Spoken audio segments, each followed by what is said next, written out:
After national award.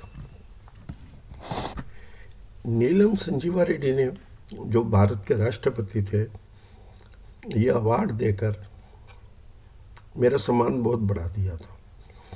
बड़ी दूर दूर से मेरे को मुबारकबाद आ रही थी, क्योंकि फिल्म शुरू होने से पहले कुछ रीलें दिखाई जाती थी, उसमें ये अवार्ड भी दिखाया। दूर दूर जहाँ जहाँ मेरे जानकार रिलेटिव थे उन्होंने कहा। पर यह शहर कस्बा था तब 1981 में, इसमें तंग दिली भी थी। और मैं कोई नेता नहीं था उस समय, पर इसके बाद मेरे को जो सम्मान मिले वो बहुत ज़्यादा थे। मैंने बैंक में भी एतराज़ प्रकट किया, और उसके बाद और सबसे बड़ा ये थी कि मेरी वाइफ का ट्रांसफ़र हो चुका था। जब हम सारे लेटर ट्रांसफ़र के लेके डॉक्टर के पास पहुँचे, मैं उसका नाम नहीं लूँगा, उन्होंने कहा नहीं, कई कमियां हैं इसमें, मैं तो अभी ये नहीं एक्सेप्ट करूँगा, नहीं करना भी नहीं चाहूँगा। मैंने कहा उसके साथ देखिए, जब एक आदमी कुछ कहता है, दूसरा आदमी भला भी करने वाला होता है। उसका अटेंडेंट था, देखिए अटेंडेंट की इतनी, उसने जाके डॉक्टर को कहा, डॉक्टर साहब क्यों पंगा ले रहे हो, ये आदमी बहुत आगे आगे बढ़ रहा है शहर में, और ये आपके लिए मुसीबत साबित हो जाएगा, आप पंगा मत लो। आप मतलब ऐसे उल्टे सीधे नहीं, एक राष्ट्रपति ने किया हुआ ट्रांसफ़र है या चीफ मिनिस्टर की हुई ट्रांसफ़र है, आप इसे क्यों रोकना चाहते हैं। बस उसने उसके बाद साइन किए, चल गए। जब हॉस्पिटल में आए, अब हमने जो सीनियरिटी क्यों स्वीकार की थी, हमारी सारी पिछली सीनियरिटी मेरे वाइफ की ख़त्म हो गई। और यहाँ तक कि आज तक भी 1 महीने पिछले सर्विस के 1 महीने की वेतन भी आज तक नहीं मिला, ना उस सर्विस को काउंट किया।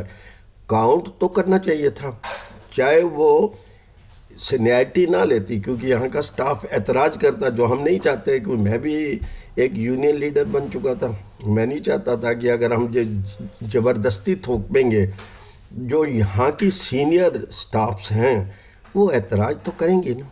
तो मैं ये बिल्कुल नहीं चाहता था कि वो एतराज़, इसलिए हमने जूनियरिटी तो ले ली थी। पर एक बड़ी ही अजीब बात थी कि एक लड़का था जो मेरा ख़ास शागिर्द भी था रोहतक में, वो पता नहीं एक दिन घर पे पहुंचा, आप ये 1 महीने का भी ये लेके एतराज़ करो, आपको मिल जाएगा, और ऐसा है कि आप मेरे को यहाँ साइन कर दो तो मैं जो करना होगा करूँगा।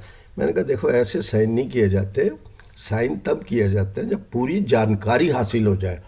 तो जानकारी जब हासिल पता चला, वो एक एरियर था जो 500 नहीं, शायद 1000, 1200, 1500 रुपये का था।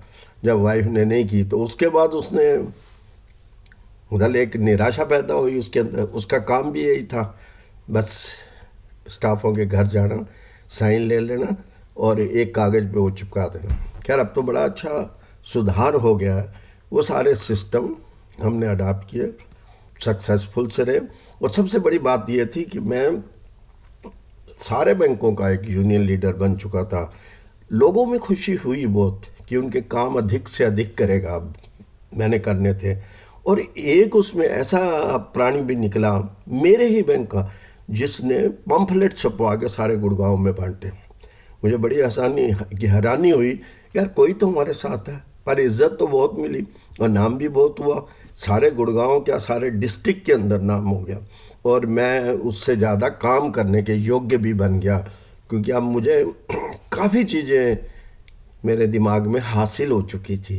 खैर ये थी, ट्रांसफ़र कामयाब हो गई, बैंक में सारी स्टेबल हो गई। मैंने 1 दिन की छुट्टी की परवाह नहीं की, बैंक ने दी या नहीं दी कोई बात नहीं।